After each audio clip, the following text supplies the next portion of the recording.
L'actualité, c'est le 12h30 sur RTI2. Vous faites bien de nous suivre. Les titres. L'escale 225 de cette édition nous conduit à la découverte du mont Niabo, l'une des attraits touristiques de la région du Hangbol. Et puis, le ministère des Ressources animales et halieutiques a organisé un atelier de formation des formateurs dans le district de Yamoussoukro. Le mal qui le rongeait a fini à avoir raison de lui. Amadou Soumaoro, cette figure de la politique ivoirienne, est décédé ce samedi à l'âge de 68 ans. Depuis son élection à la tête de l'Assemblée nationale en 2019, Amadou Soumaoro rencontrait des problèmes de santé et avait multiplié les déplacements à l'étranger pour se soigner, notamment en Turquie. Cofondateur du parti au pouvoir, RDR, aujourd'hui rebaptisé RHDP, il a grandement contribué à l'implantation de la formation politique dans le nord du pays. Promouvoir l'entrepreneuriat des femmes vulnérables en vue de leur trouver des sources de financement, c'est l'objectif de l'ONG Christem Organisation. À travers une rencontre organisée dans la commune du Plateau, l'ONG a permis à plusieurs veuves de repartir avec des fonds de commerce pour faciliter leur autonomisation. Georgette Idou-Fofana. Elles sont venues du district d'Abidjan et de l'intérieur du pays pour prendre part à cette rencontre d'écoute autour d'un déjeuner. Elles, ce sont les veuves et femmes vulnérables. Ces femmes ont reçu des fonds de soutien en vue d'agrandir leur business. C'est vrai, on a besoin de gros montants, mais à défaut de ce qu'on veut, on se contente de ce qu'on a. Si la gestion est bonne, que ça peut encore améliorer nos sources de revenus, nous aider à mieux travailler, on ne peut que rendre grâce à Dieu et dire merci à Christem Organisation. Ce soutien me permet de réaliser et vraiment de me prendre en charge.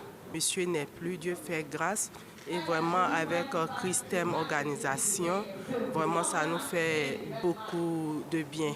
Initiée par l'ONG Christem Organisation, cette rencontre vise à promouvoir l'entrepreneuriat de ces femmes et rechercher des sources de financement afin de faciliter leur autonomisation. L'objectif, c'est de leur permettre de pouvoir gérer leur ménage avec les enfants qui sont à charge, avec leur activité, pouvoir vraiment réaliser leurs projets et être véritablement autonomes et plus à l'aise. Créée en 1991, l'ONG Christem Organisation est une association de création artistique et culturelle, de promotion de développement humain et des œuvres humanitaires. Le lait et les produits laitiers produits par la Côte d'Ivoire sont en quantité insuffisante. Pour remédier à ce déficit, le ministère des Ressources animales et halieutiques maint les bouchées doubles. Un atelier de formation des formateurs s'est tenu dans le district de Yamoussoukro avec pour objectif de combler l'écart de production. Kwadjo Kwame. Cet atelier s'inscrit dans le cadre de la mise en œuvre de la convention de partenariat entre le ministère des Ressources animales et halieutiques et la société coopérative allemande Frischland Campina pour l'atteinte de la sécurité alimentaire en lait et produits laitiers. En Côte d'Ivoire, la production laitière demeure insignifiante. Environ 34 000 tonnes sur un volume moyen annuel consommé de 178 300 tonnes. La contribution nationale ne représente que 19%. Le déficit de 81% est importé pour un coût moyen annuel de 45 milliards de francs CFA. Face à cette situation, le ministère des Ressources animales et halieutiques a élaboré une politique nationale de développement de l'élevage, de la pêche et de l'aquaculture de 2022 à 2026, politique qui se décline en 5 stratégies. La stratégie nationale de promotion et de coordination des initiatives dans les secteurs des ressources animales et halieutiques, le développement des productions animales, de gestion durable des pêches, le développement de l'aquaculture, l'amélioration de la santé publique vétérinaire. L'accord cadre de partenariat avec la coopérative allemande Frischland Campina vise à renforcer les capacités techniques des acteurs de la filière lait dans le cadre de la modernisation de la chaîne de valeur de la filière. Frischland Campina s'est engagé à œuvrer en partenariat avec vous pour transformer la chaîne de valeur lait Et nous y sommes. Nous allons le faire ensemble. Le présent volet de la stratégie nationale vise à disposer de filières animales compétitives respectueuses de l'environnement, couvrant les besoins alimentaires et nutritionnels nationaux, pourvoyeuses d'emplois stables, rémunératrices, tournées vers la conquête de marchés régionaux. Étudier le peuple bron dans sa diversité, passant de l'organisation de sa société à ses langues et autres traditions, telle est la mission que s'est assignée 120 enseignants, chercheurs et étudiants de l'université Félix Houphouët-Boigny en collaboration avec l'université Sunani du Ghana. Et c'est la sous-préfecture de Penda, Boroko, dans le département de Bondoukou, qui a accueilli ce rendez-vous scientifique et culturel. Bintou Pekele. L'un des rares royaumes en Afrique à être à cheval sur deux pays, c'est bien le royaume bron qui est à cheval sur la Côte d'Ivoire et puis le Ghana. Mais si vous prenez aujourd'hui en Côte d'Ivoire, les brons sont estimés autour de 150 000 habitants, alors qu'au Ghana, c'est 1 450 000 habitants. Une semaine pour redécouvrir le peuple bron. Depuis mardi, plus de 120 enseignants, chercheurs et étudiants du département des sciences du langage et de l'Institut de linguistique appliquée de l'université de Cocody sont dans le département de Bondoukou, dans la sous-préfecture de Pida Boroko, pour une vaste enquête sur la langue et la société bron. À Pinda, nous avons le Koulango. À Boroko, nous avons la bron. Et on note une entière collaboration entre ces deux peuples. Lorsqu'il y a la culture, on utilise la langue à bron. Mais quand il s'agit de la communication, ils ont une langue qu'on peut appeler comme la langue officielle, qui est le Koulango, et qui est vraiment intéressant. Généralement, quand on parle une langue, on prend sa culture. Et nous, en tant que bron, parlons Koulango, nous avons gardé tout ce que nous avons comme coutume. Et au-delà de la langue, toute la culture. Les tambours qui conservent toute l'histoire du peuple, les danses, l'art culinaire, les tenues d'apparat, les scènes de vie comme le mariage ou autres jugements. Un autre rendez-vous scientifique, occasion d'apprendre pour les plus jeunes et les moins jeunes. À travers cette activité-là, j'ai pu faire la découverte de plusieurs éléments de ma culture que je ne savais pas. Au-delà de cette richesse culturelle, le peuple chérit son vivre ensemble. Boroko est d'origine Koulango, Pinda est d'origine bron. Nous savons vivre ensemble.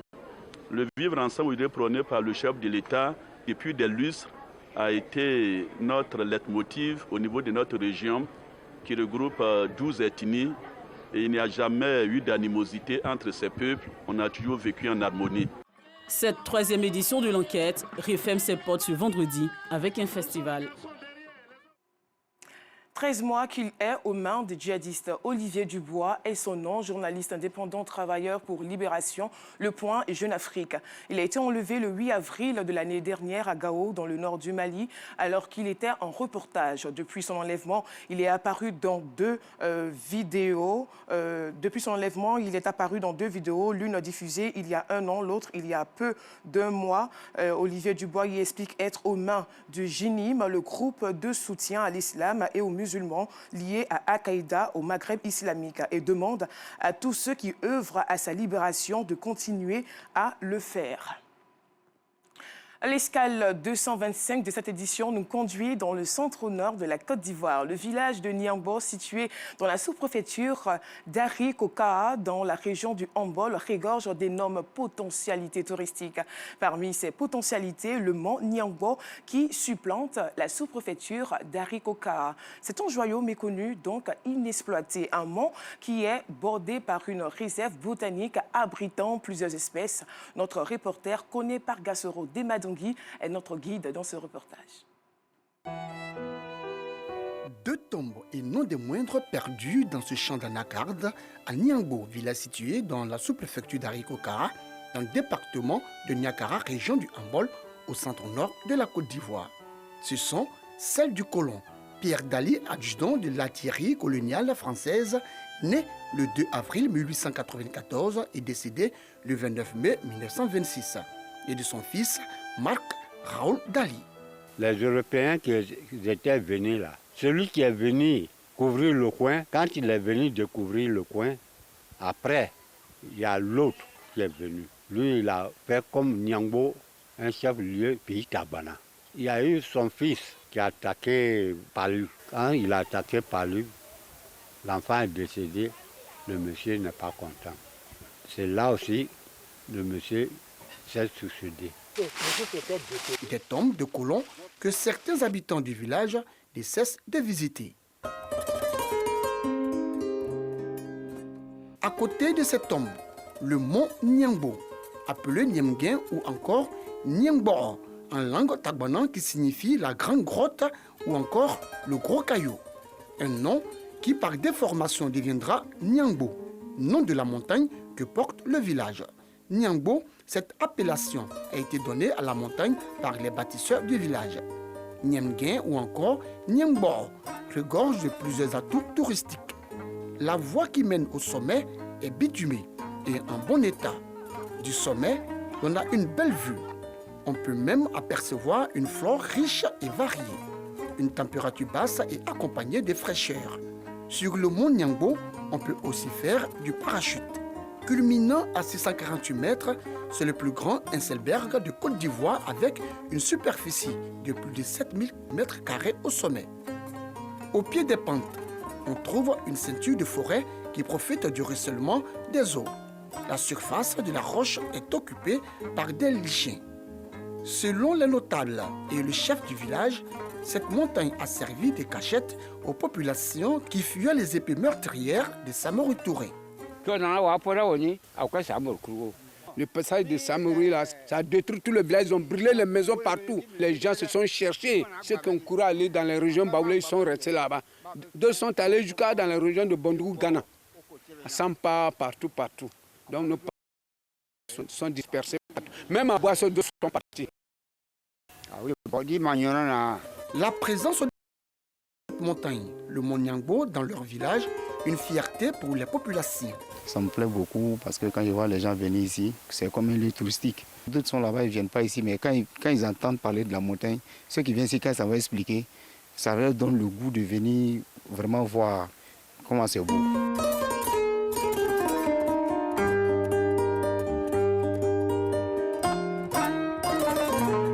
Les filles et fils de Niangbo, venus des différentes communes du district d'Abidjan et des villes de l'intérieur du passage dans leur village, visiblement heureux de visiter ce joyau. Lorsque je viens ici, c'est comme du safari, du tourisme. Et à chaque fois qu'on vient, on a pour ambition d'escalader les montagnes. Et parfois même, on fait des photos, on va à Abidjan. On a des amis qui voient et ils me demandent « Tiens, c'est où ça ?» Je lui dis « Non, c'est dans mon village. » Le mont Niangbo dans la localité, un véritable atout touristique selon les autorités administratives.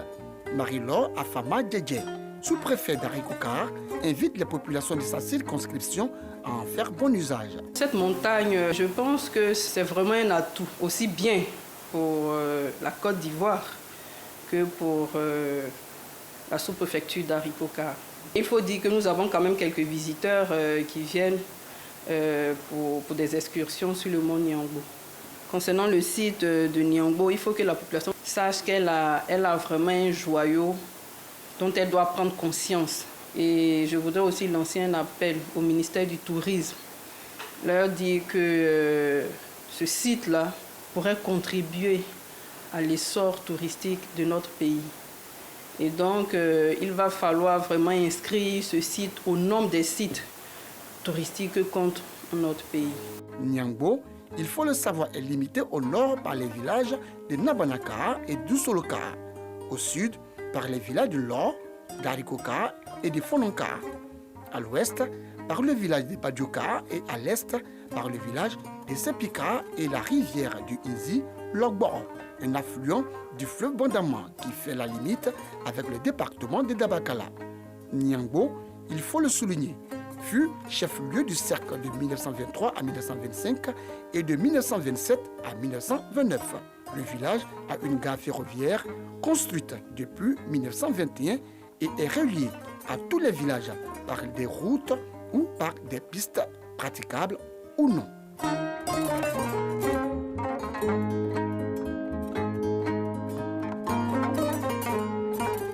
Suite à ce reportage, j'aimerais vous inviter à pratiquer le tourisme local car il est à voir et à revoir en Côte d'Ivoire. Fin de ce journal, le prochain rendez-vous de l'actualité avec Afficiata Dosso dans le Flash et la grande édition.